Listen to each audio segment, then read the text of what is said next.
Welcome to another lesson learned episode of Not Your Average Lives. And I got to make sure I get this podcast episode in quickly because we have two gentlemen coming over this evening and they're going to be spending the next, I think, 3 nights at my house. My husband's in his member guest golf tournament that starts tomorrow. And the bad news is that a hurricane is coming our way, and although we won't get the hurricane, we'll get a lot of rain. And rain and golf don't mix well. So the poor guys, I mean, the member guest people come in from out of town. So there are a lot of people coming in from out of town. And so tomorrow, it's supposed to start raining in the afternoon. And I think on Saturday, it's going to be heavy. But they say as long as it doesn't lightning, as long as it's not thunderstorms, are going to continue to play. So my husband is going to be wet, very wet, but it'll be fun. So there's a big dinner dance on Saturday night. I'm looking forward to. So let me get to the subject, the lesson that I learned this week, and I was inspired by this example. An example I'm going to share with you. I was inspired by a meditation I did. And let me explain. So last week's lessons learned, I talked about being present. I think that was last week. But if it's not, it was in the last 2 weeks. So I think it was last week. It was about being present and talking about my beach trip. And when I talked about how important it is to be present and how being present really allows us to be in the moment and connected, not only to the people that are around us, but also to ourself. And especially if you're alone, then obviously it's with yourself. And being present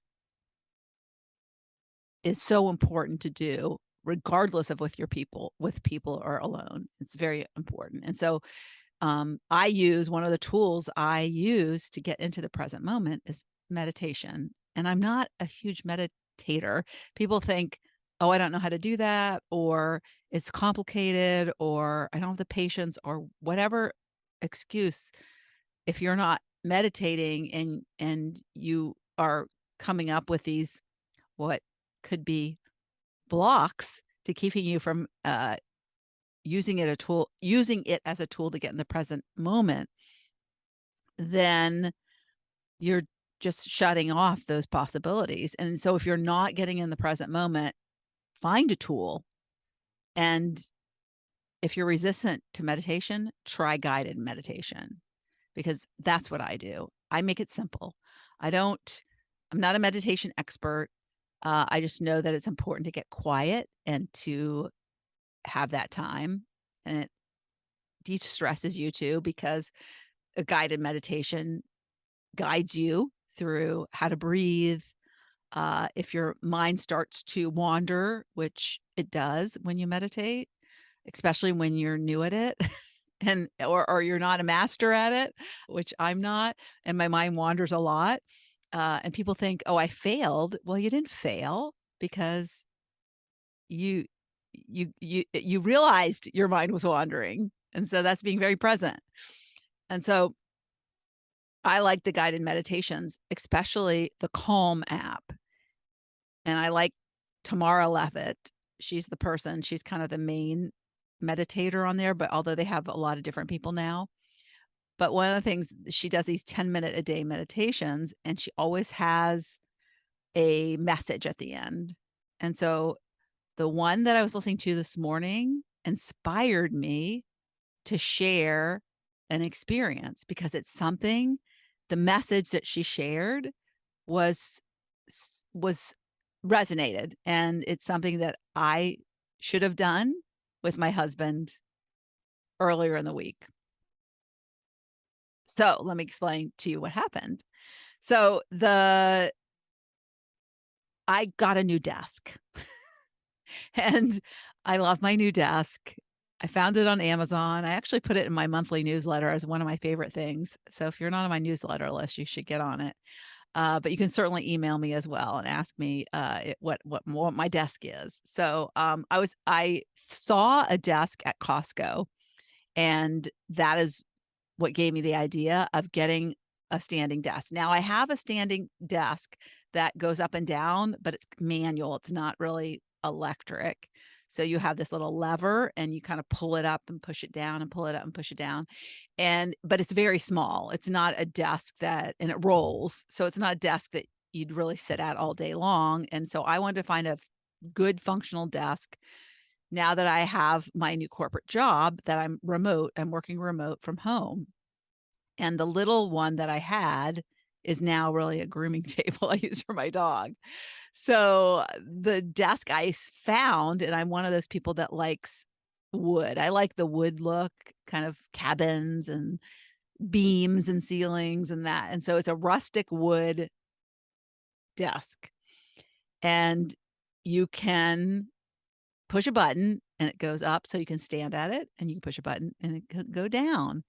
And so I did some research, looked at a lot of different desks on Amazon, and I chose this one. And it didn't come, although you could pay to have somebody come put it together for you. I was like, I can put it together myself. And I read the reviews, and somebody even said it was super easy to put together, and it took like an hour and a half. So I was like, I can do that. I put the little one together, so I can do this one. Now it had a lot more pieces, a lot more screws, a lot more things, but I was able to put it together. I was very proud of my accomplishment. And then my daughter and son-in-law, I was hurrying to get it done because they were on their way to spend the weekend with us. And the desk is in the room where one of my grandsons sleeps. So I was like, I need to get this up. I can't have it all apart in pieces. So I put the desk together and got it up, and my daughter gets there. I'm like, look at my new desk. And she's like, oh, well, you did these backwards. And it was this part of the desk where how there's kind of two parts to wood sometimes, and one part's rough edge and one part's kind of the finished edge. So my rough edge was exposed. So when you sit at the desk, you see these rough edges instead of the finished wood. And so I was like, oh my God, it's like, yeah, I gotta take it apart. That's gonna take, the problem is that when you put it together, it was upside down. And so you never really stood it up to look at it as if you were sitting on it until you were done putting it together with the legs on it. And then you get the legs on and you put it up and you look at it and you're like, and all of the things were very well labeled, I must say. However, this one piece, when I looked back at the directions, there was a very slight little in the diagram where it pointed the ends, and it said, I can't remember what it said, but it was something like stained, or it didn't say finished side, I don't think, but it wasn't real clear, and it was very easy to overlook. So what happened is, of course, my husband knew. He wasn't involved in the construction of it. I didn't ask for his help, although he would have willingly done it. And so he heard that I had made a mistake, and I showed him what the mistake was, and I was going to fix it. I was going to get and fix it. So Sunday he golfs. They had left on Sunday afternoon. I hadn't gotten to fixing it yet, and I was like, oh, I'll fix it next week. It wasn't a big urgent thing. The desk was functional. I could use the desk with that problem. So I was fine. So I'm sitting on my couch on Sunday evening, and I realize he's been gone for a while.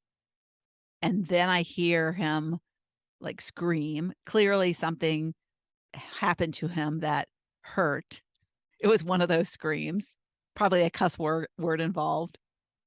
And all of a sudden it dawned on me that he was probably in there fixing my desk. He was probably in there cleaning up after my mistake. And so I went in there and he had dropped, it's a very heavy desk, and he had dropped the desk on his second toe, not his big toe, but his second toe. And it did not look good.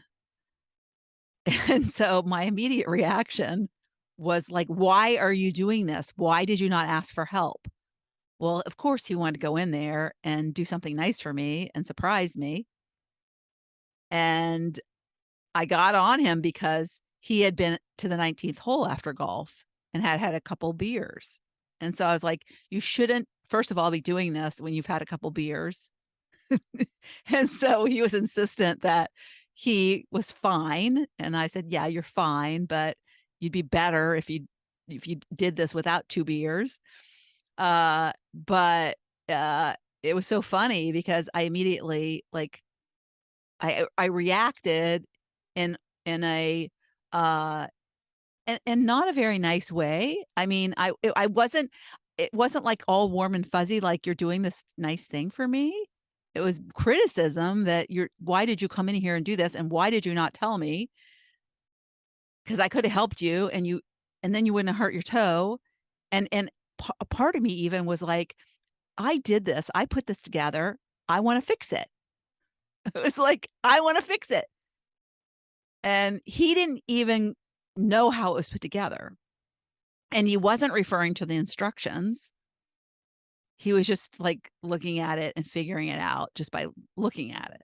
So I was jumping to conclusions that he didn't know what he was doing because he wasn't reading the instructions, because he didn't do it my way. And so I fortunately caught myself, as you know, because I was interjecting myself and I was like, I'll help you do this. There was also some weird, he said he would have figured it out, but there was this, I had never seen this before, where I don't even know how to explain it, but there was these little circular discs that you insert in these holes and you twist them 180 degrees to latch them into a screw that you had previously screwed in. And I'd never seen anything like that. And so I asked him, I said, do you know what these are? Would you know what to do? And he's like, no, but I could figure it out. So that was how the conversation went. So instead of being supportive and thankful and grateful and how nice of you, honey, I was like, why are you doing this? Why didn't you tell me? Jumping in his, you know what? So I felt really bad. I decided to recognize his effort, and plus he was bleeding. His toe was bleeding. And I was like, you know what? He didn't do it on purpose. He didn't mean to drop the desk on his foot. And then I'm thinking, oh my gosh, his golf tournament, he's not going to be able to walk. Did he break his toe? And then I said, I'm so appreciative that you did this for me. I recognize that you came in here to do a good deed, and I wasn't being very nice. But it's, I think the important thing is, well, get into the present moment, realize what you're doing, right? Instead of like, because the mind goes to what could have happened, what the past, it's over with, it's done, you can't do anything about it. So accept it and just be in the present moment. But I was like, why'd you do this? And then like, you could have hurt yourself, and that's future thinking. So I caught myself, fortunately, and he was so much happier with the recognition, right? Aren't we all, once we get recognized for something, even if it didn't go the way we wanted it to, it kind of went wrong. Yeah, so he was trying to go in there and do a surprise for me, and it kind of backfired. So we got the desk all together and it looks beautiful. I'm so happy. Now when I look at it, I don't see the raw edges. I see the finished edges. But my meditation today was so perfect as a lesson. And if only I had heard this before that happened, might not have followed it, but but maybe it would have come to mind, especially if it was fresh. But I'm going to type these up and put them by my desk as a frequent reminder. But the Calm app message by Tamara Levitt. I always like these messages because I usually save them and put them on my stories to share because they're so good. So there's usually a photo with a quote, and it's part of what the message is that she says at the end of the meditation. But the quote, and I'll explain what it means in a second. The quote is a Rumi quote, and Rumi has great quotes. You've probably heard some of his quotes before. It is, quote, "Before you speak, let your words pass through 3 gates. At the first gate, ask yourself, is it true? At the second gate, ask, is it necessary? At the third gate, ask, is it kind?" End quote. So I loved that. I also love the photo, which I'll show if you're on my YouTube channel. You can see it. It's just a beautiful landscape kind of photo. But I was thinking about, like, I immediately thought of that incident. I immediately thought of that experience of where I did not go through these 3 gates. I did not ask these 3 questions. And in retrospect, I was thinking, how would I have answered those, and what would have been the outcome? But I think when you ask yourself these 3 questions, most of the time, your reaction is going to be different. You won't say what you were going to say, or you won't do the things that you were going to do. And so these 3 questions are really invaluable to creating and ensuring you have better relationships. You have higher quality relationships. So I was thinking, is it true? Is it true? Well, is what true? I guess in this scenario, is it true that he shouldn't have done that? Well, I guess it's in the context, right?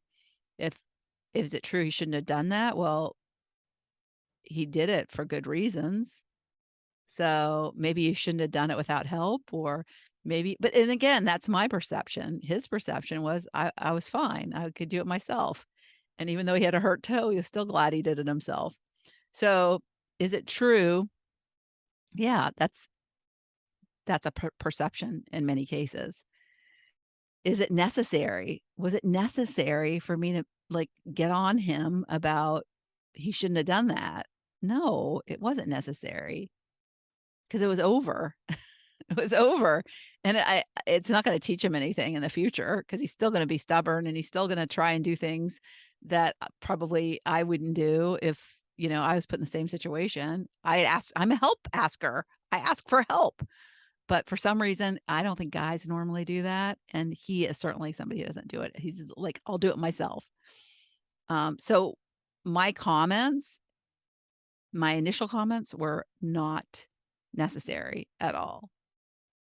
And in a way, I wish I could take him back, because I didn't want him to feel bad about helping me. And sometimes you think about it, doing that, is that going to make him want to help me in the future? He'll think twice, right? So, and then the third one, is it kind?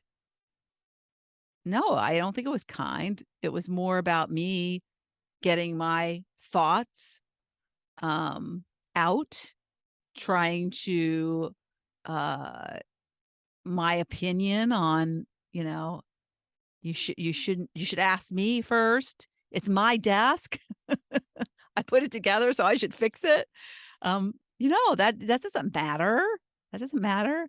The point is, I wanted it the right way. I wanted it fixed. I wanted it, like, so the stained wood was on the front. That was the goal.